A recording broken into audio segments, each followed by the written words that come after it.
Welcome to Wizards of the Tower. Roleplay. In this episode, tech at the table. Why you might want it, why you might not want it.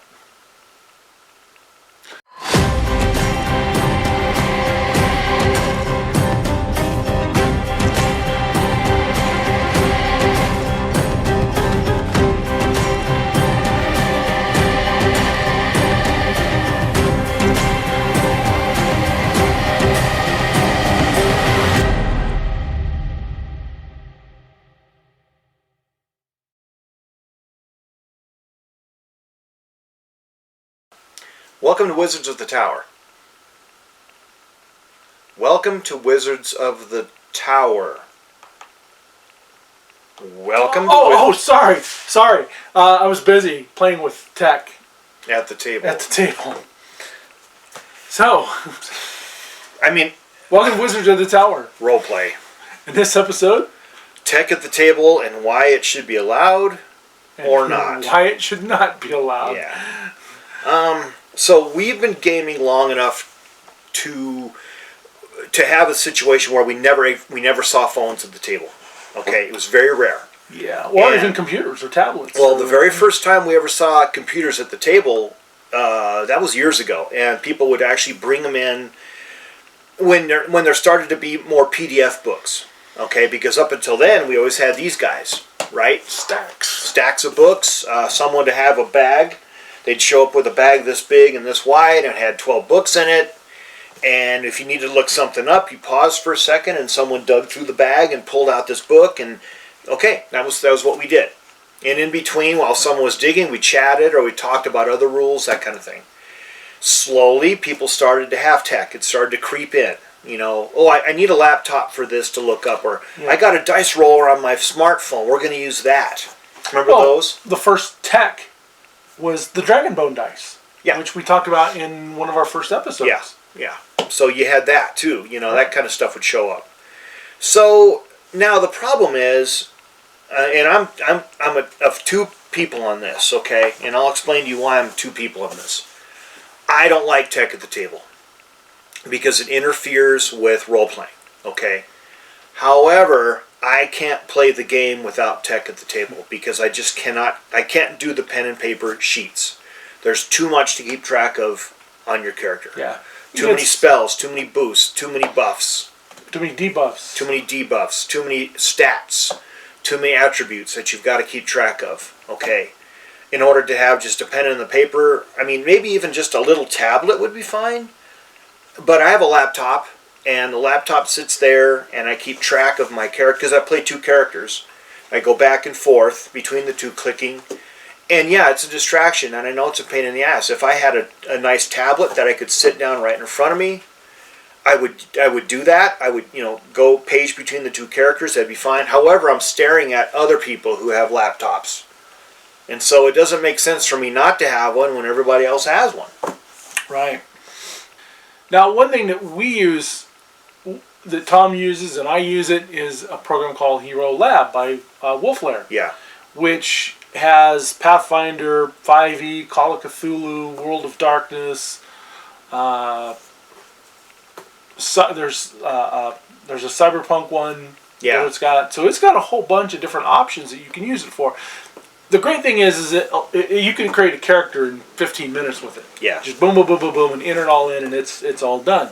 The other great thing about it is when somebody casts a spell on you, like Bless and Prayer and Haste, you go and you check a box, and it adds everything back in. So you don't have to try and remember all this math. Mm-hmm. And then you just have to remember to uncheck it when the spell is gone. If somebody casts Slow on you. Yeah. All these different spells, these buff spells or debuff spells that people cast on you, you can throw in there, or ability drains. Mm-hmm. So it really makes playing your character a lot easier and a lot quicker instead of trying to do the math in your head if you're not a real math head type person. Yeah, and okay, I can understand what someone would say, oh yeah, but that's cheating, that's lazy. The game is meant to be complex.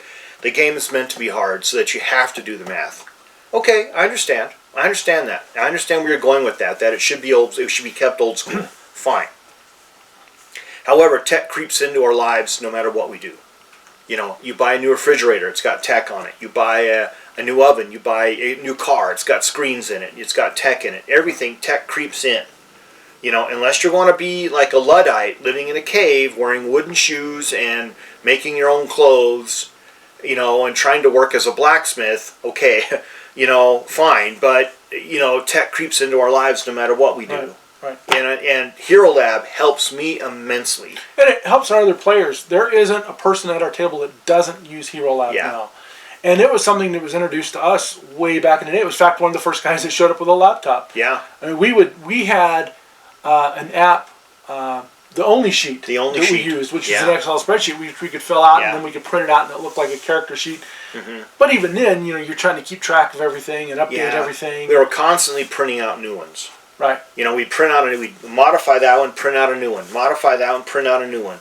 So I don't see how that benefits. I don't see how that really benefits you if you're just constantly printing out new sheets over and over again when you don't have, you know, access to a computer. But when you have access to a computer, then you don't have to do that. Yeah. You know, so that's in one way that's a way that tech could be very beneficial to the players and to the DM. Right.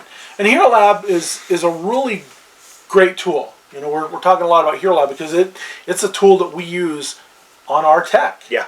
And like I said, every player in our current campaign has Hero Lab. Yeah. And they use it. And they found one of our players came in, he had never played Pathfinder before, and started using it. I mean, creating a character was an all-day event for him. Yeah. And now that he's got it, it's made it quicker for him, and he can go in and going through all of his spells, you know, he can go in and look at every one of his spells and look at the description and the casting times and everything. So it's all there instead of him having to flip through a book trying to find it all. Yeah. So it has its uses. I, as a DM, use the tech for a lot of different reasons. The first one is we use an overhead projector in our game. So I can throw up images of maps or a person that they see or a creature they see or a magical item that they find, any kind of random thing. So I can throw it up on their table instead of having this printout that gets torn up and lost. And somebody can say, hey, can you throw that back up again? I want to see that. Or with the maps, the players can keep track on the map where they are or approximately where they are and what's in the area that they know of. So there's that. I also, in my games, I actually roll initiative for everybody. And I have an app that I have that does all that. I can throw in my monsters, it rolls the app, and then I can keep track of everything. And it's a lot more in depth than I really use it for because you can add in the character feats and you can add in spells, and it's got the hit point tracker, which I do use for that because it does make it easier for me instead of having 50 sheets of paper that I'm trying to run through or 50 card sheets that are just going to be a waste that I'm going to throw away after its use. So I have that. I like to play music and sounds, so I use it for that. There's another application that I like to use called Tailspire, which is a kind of a Minecraftian type 3D dimension. Yeah. People use it for tabletop, but I use it to project, you know, to the players kind of what they're seeing. Yeah, and it looks great. It really enhances, and hopefully Delaney will be able to throw something up, you know, when we're talking about it like this, because Tailspire really does enhance your game. The one I remember specifically, the one I liked the most is when we were in the desert and we were down in the tomb. Yeah. And there were all the sand traps and the torches. That was awesome. That was awesome. It was like we were Indiana Jones inside a tomb. You know, as our players were descending down through these sand traps and these steps and the, you know, different monsters. Pits with walls that they couldn't see the doors on. And it was just really with these hidden doors. It was awesome, and it really enhanced. That's one of the reasons why I really missed that campaign we were in, the desert one. It was really fun. But yeah, there's that kind of stuff. That's how tech can work. It would be very beneficial for DMs. It can. It can be very beneficial. Now, I know Dungeon Craft, Professor DM, does not allow any kind of tech at his table. And, you know, I can understand why, but on the other hand, as a DM, I can see why. And the main one, like I said, Hero Lab for us. You know, it allows us to keep track of our characters. As a DM, I can have 12 NPCs all in my sheet, and I can just flip through the next one, the next one, the next one in the combat, and I can look at their skills and everything that they've got, and it keeps everything right there instead of me flipping through sheets of paper or little card sheets that I'm just going to throw away. Yeah.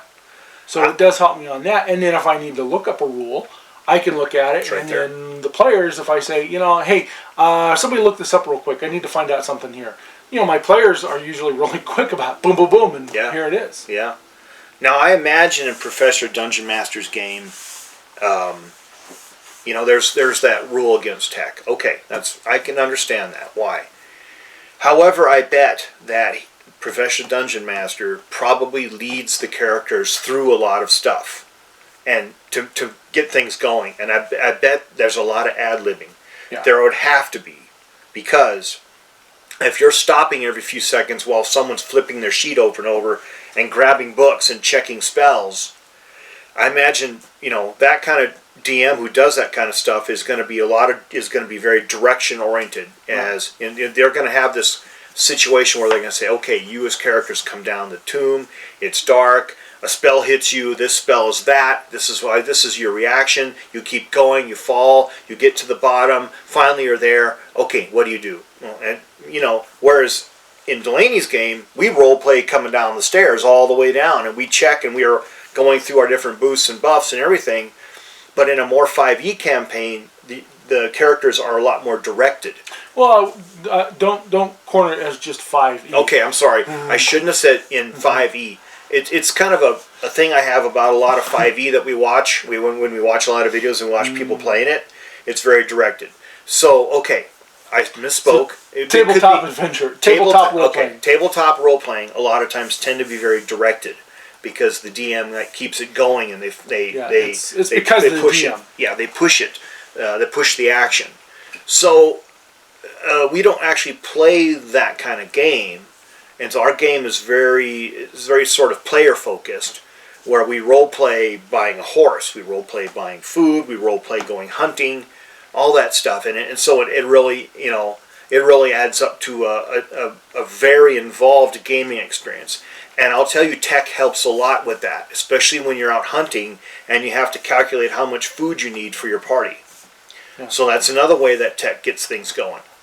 So we've talked about a lot of the benefits of tech. What are the drawbacks? Well, as you saw at the start, somebody fumbling Distractions. around with their phone or their computer, distraction and not paying attention. Yeah. So We see that quite a bit. yeah. So here's a little anecdote. Okay. When I go to work and I take my lunch, I have a book with me, and I usually read during lunch just because I like to read. The other day, there was probably about 12 people in the lunchroom. I was reading, and it was very quiet all of a sudden. Nobody was talking, and I changed a page in my book, and I set it down, and I looked, and there's probably 12 people in that room scrolling like that. They're all sitting about 6 feet away from each other per COVID. Even though we're not in COVID lockdown anymore, it's like per COVID, everybody's sitting 6 feet from each other. They're not talking, they're scrolling. I have a book, everyone else is scrolling. So imagine that if you're at a game and you're playing a game, a tabletop game, you're involved with the player. You're involved with the DM, and the DM's like, okay, all right, you're going to roll for this. You're going to roll for your attack. You've got your bow. All right, if you got to drop your bow, you got to grab your short sword. Okay, yeah, I'm going to roll for that. And you look around, and everyone's on their phone. And they're just scrolling. Yeah. And you're like, oh, great. Why am I doing this? I mean, what the hell? I mean, I could be here by myself. You guys could be at home scrolling. Yeah. You see, that's the problem. Yeah, and I've seen it too, where as a DM, where you come to a player and you say, hey, it's your turn, and they're scrolling through it. Hey, it's your. Oh, okay. What are we doing? Let me find the spell I want to cast. Oh yeah. What are we doing? Are we in the tomb? Are we in the tomb yet? It's like, oh man, why are we even doing this? Yeah, that's so bad. there's a frustration level there as a DM and as other players. Yeah, that's that bad. You can have too. And at that point you almost want to say, put the phone down and turn it off and get back into the game. But then they might be doing it on their laptop or their tablet too. But I would say our players are pretty good about being engaged with what's engaged going on. as humans. As society begins to evolve towards the technocracy that we have, essentially where everything is tech connected, it's going to be more and more difficult for people to concentrate on games such as this, tabletop role playing. Well, then let's add in tech as your game board. People that build these gaming tables that have a TV or a monitor built in, that they have that as their map. Yeah. Well, I suppose that's fine. Yeah. I love maps. I love paper maps. That's one of the things I like about our game is we have a projector map that projects on the wall and shows us where we are. If you have instead of a grid system like this, you have a tech screen on your table, and people move around, and you hop, and you go here, here, here. Okay, here's your character. You move them there. Well, that's kind of cool too. I don't know if I've got a problem with that. I guess I'd have to experience that to see it, and see if it actually poked me the wrong way. A lot of us as kids played around with view screens and things like that, and it didn't seem to harm us. So, I don't see that there's a huge issue there. It really depends on the DM and how they want to use it, I suppose. Yeah. And then you get into the whole other side of it when you're playing over the internet. Yeah. You have to have tech at the table. Yeah. Because you're using Roll20 or Fantasy Grounds or Tailspire or whatever system, D&D Beyond that's coming out. You've got to have it to be playing. Yeah. And I've seen one that's new that you got tablets that players hold it up and they can see the dungeon that they're at, but they put it down and they don't see it. They pull it back up and they see the dungeon. Yeah. It's new tech that's coming out. So it's used for it. Which sort of brings me to another point about gaming online. Okay, I haven't done it. All right. I have. But Blaney has. Okay. And a lot of times during COVID, people gamed online because they couldn't game in person. That's fine. I don't know if I have a bad feeling about it or a good feeling about it. I liked the in-person gaming with people.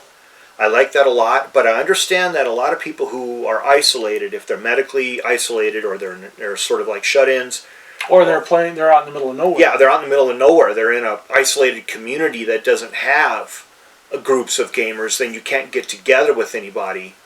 I understand, because I don't like people to be lonely and isolated. You should have a community. Even if your community is 150 miles away from you and you're able to meet with them once a week for a few hours in game, that's a community and it's healthy. It's a way to beat back that isolation. So in my opinion, I think online gaming is fine. However, there's also what it can detract from, and that's the in-person social network that we have sitting around the table. Okay? And I'll bring this up, and I hope it doesn't get too long, but we saw the documentary about Greyhawk. Mm-hmm. And they talked about the original Greyhawk game. And the original Greyhawk game is still working. They still meet, they still play. Original players? The original players and everything. And they sit around a table physically and they interact with each other. I couldn't imagine anything better than that. That is wonderful. Okay, wonderful that you still meet socially. You sit back, you have a game, you talk, you play for 3 or 4 or 5, 6 hours, whatever, then you sit and you have a meal, then everybody talks about their lives, and then they maybe play again, and then they go their separate ways for a week or two, and then they meet back up again. You see, these social connections with people, these social threads that go out between people, all right, that's what holds our society together, all right, as a society. When those threads break, then we begin to fragment, then we begin isolated, and then people begin to suffer like serious mental illness, in my opinion. And that's what tabletop gaming, in-person tabletop gaming, is meant to address. Provide people outlets, provide people of all sorts of creeds and beliefs, provide them those connections that they so terribly, terribly need. Right. And that is one of the other big disadvantages of having tech. Yeah. Or using tech at the table. Yeah. You start to lose that in-person interaction. Yeah, social connection. I know with our own group, when we break it in our game and go up and have a nice meal, and then we sit around and chat about things. Once in a while you get the person who's just stuck, whatever. They don't want to socialize. Yeah, you get that. You get people who just absolutely do not socialize at all. Yeah, but for the most part, most people sit and socialize. Yeah. Whether you're talking about sports or you're talking about video games, you're talking about other games that you might play, or movies, or books that you read, or history, or whatever, and keeping the politics and the religion completely out of it. But there is that with tech and how it can distract. It can also make people mad because they think they're not being paid attention to when Right. someone's on their phone, which is, that I understand that. But on the other hand, I got a balance between good and bad with tech. I don't know. I mean, how's it going to play out in the future? No one can say. Yeah, and I think it really kind of depends upon the group and the DM Yeah. and everything else. So I think if you have a DM that can keep the party Engaged engaged cohesively. yeah, Yeah. then it's not a bad thing. And if you've got responsible people, Yeah. players who aren't just gonna sit there and scroll through YouTube and Facebook and TikTok and whatever else, Because we've had Yeah. that. We've had people who are just totally distracted. And you wonder why they're there.